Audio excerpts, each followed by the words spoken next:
You, John Fitzgerald Kennedy, do solemnly swear. I, John Fitzgerald Kennedy, do solemnly swear. That you will faithfully execute the office of President of the United States. That I will faithfully execute the office of President of the United States. And will, to the best of your ability. And will, to the best of my ability. Preserve, protect, and defend the Constitution of the United States. Preserve, protect, and defend the Constitution of the United States. So help you God. So help me God.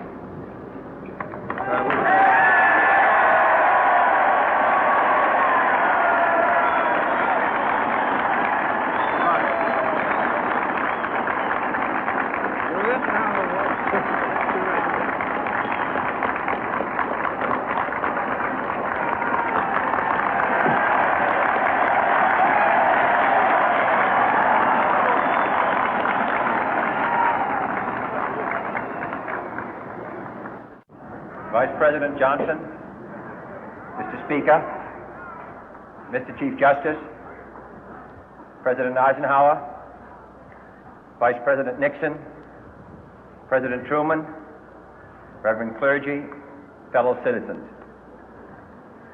We observe today not a victory of party, but a celebration of freedom, symbolizing an end as well as a beginning, signifying renewal as well as change. For I have sworn before you and Almighty God the same solemn oath our forebears prescribed nearly a century and 3/4 ago.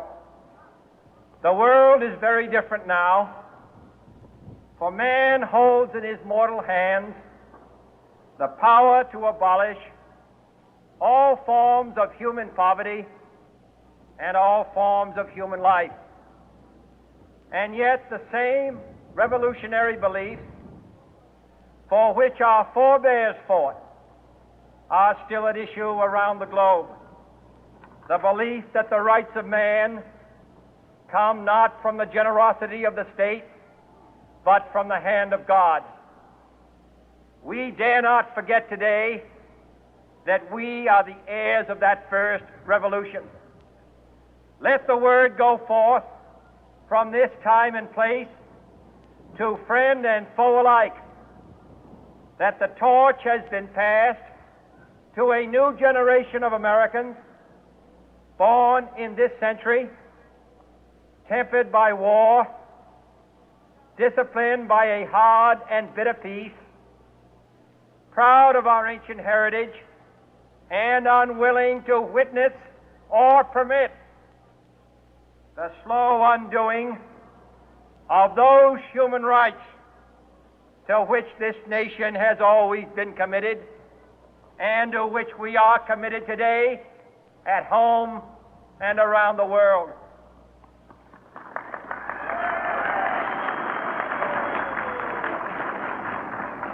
Let every nation know, whether it wishes us well or ill, that we shall pay any price, bear any burden, meet any hardship, support any friend, oppose any foe to assure the survival and the success of liberty.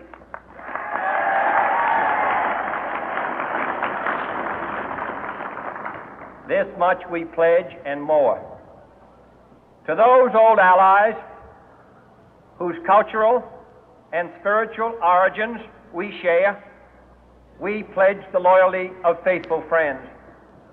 United, there is little we cannot do in a host of cooperative ventures. Divided, there is little we can do, for we dare not meet a powerful challenge at odds and split asunder. To those new states whom we welcome to the ranks of the free, we pledge our word that one form of colonial control shall not have passed away, merely to be replaced by a far more iron tyranny.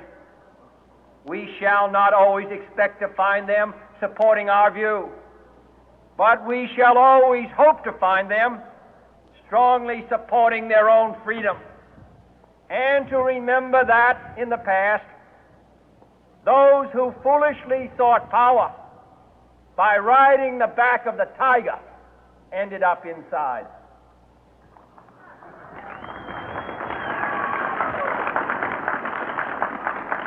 To those people in the huts and villages of half the globe struggling to break the bonds of mass misery, we pledge our best efforts to help them help themselves for whatever period is required, not because the communists may be doing it, not because we seek their votes, but because it is right. If a free society cannot help the many who are poor, it cannot save the few who are rich.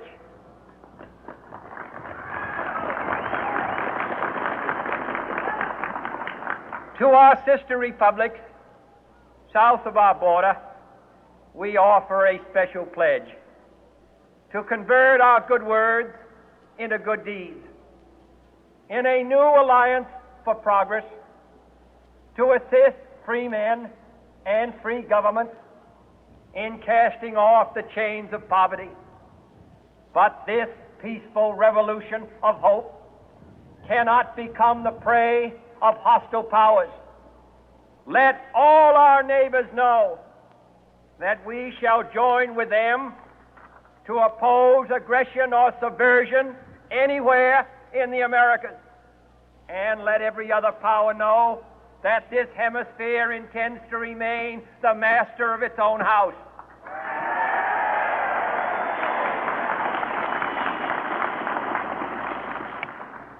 To that World Assembly of Sovereign States, the United Nations, our last best hope, in an age where the instruments of war have far outpaced the instruments of peace, we renew our pledge of support to prevent it from becoming merely a forum for invective, to strengthen its shield of the new and the weak, and to enlarge the area in which its writ may run.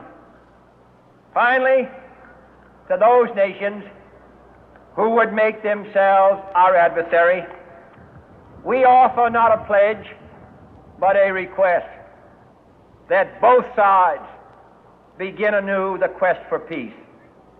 Before the dark powers of destruction, unleashed by science, engulf all humanity in planned or accidental self-destruction, we dare not tempt them with weakness, for only when our arms are sufficient beyond doubt can we be certain beyond doubt that they will never be employed.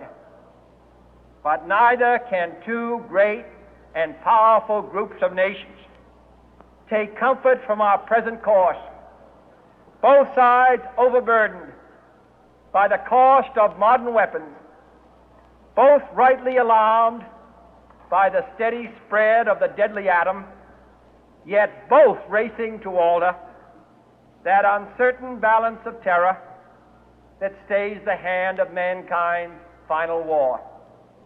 So let us begin anew, remembering on both sides that civility is not a sign of weakness, and sincerity is always subject to proof. Let us never negotiate out of fear, but let us never fear to negotiate.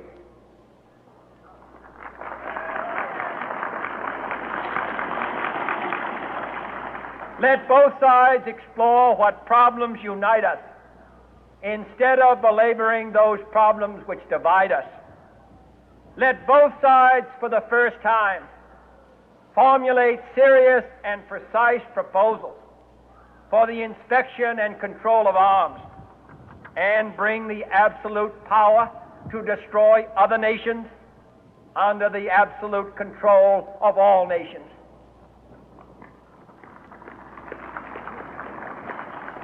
Let both sides seek to invoke the wonders of science instead of its terrors. Together, let us explore the stars, conquer the deserts, eradicate disease, tap the ocean depth, and encourage the arts and commerce. Let both sides unite to heed in all corners of the earth the command of Isaiah to undo the heavy burden and let the oppressed go free. And if a beachhead of cooperation may push back the jungle of suspicion, let both sides join in creating a new endeavor, not a new balance of power, but a new world of law, where the strong are just and the weak secure and the peace preserved. All this will not be finished in the first 100 days, nor will it be finished in the first 1,000 days, nor in the life of this administration, nor even perhaps in our lifetime on this planet. But let us begin.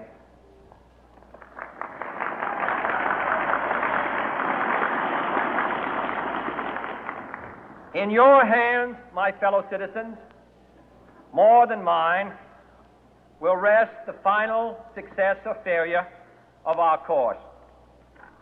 Since this country was founded, each generation of Americans has been summoned to give testimony to its national loyalty.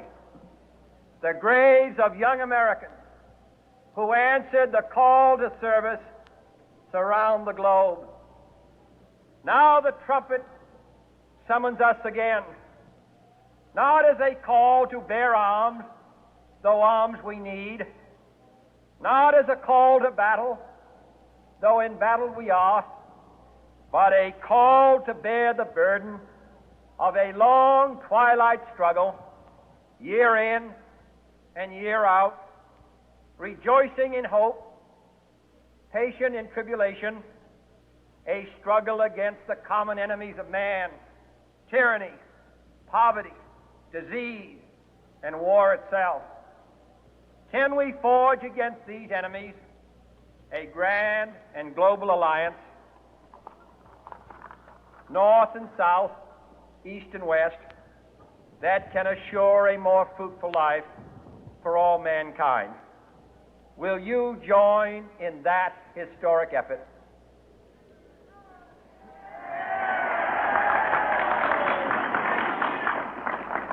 In the long history of the world, only a few generations have been granted the role of defending freedom in its hour of maximum danger.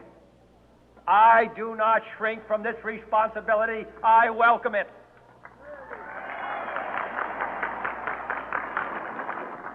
I do not believe that any of us would exchange places with any other people or any other generation.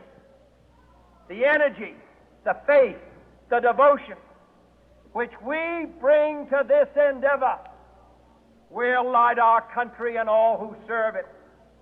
And the glow from that fire can truly light the world. And so, my fellow Americans, ask not what your country can do for you. Ask what you can do for your country.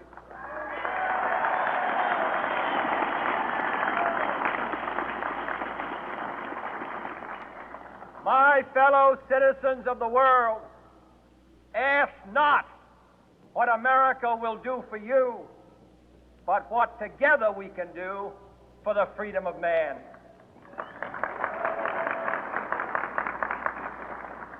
Finally, whether you are citizens of America or citizens of the world, ask of us here the same high standards of strength and sacrifice which we ask of you. With a good conscience, our only sure reward, with history the final judge of our deeds, let us go forth to lead the land we love, asking His blessing and His help, but knowing that here on earth, God's work must truly be our own.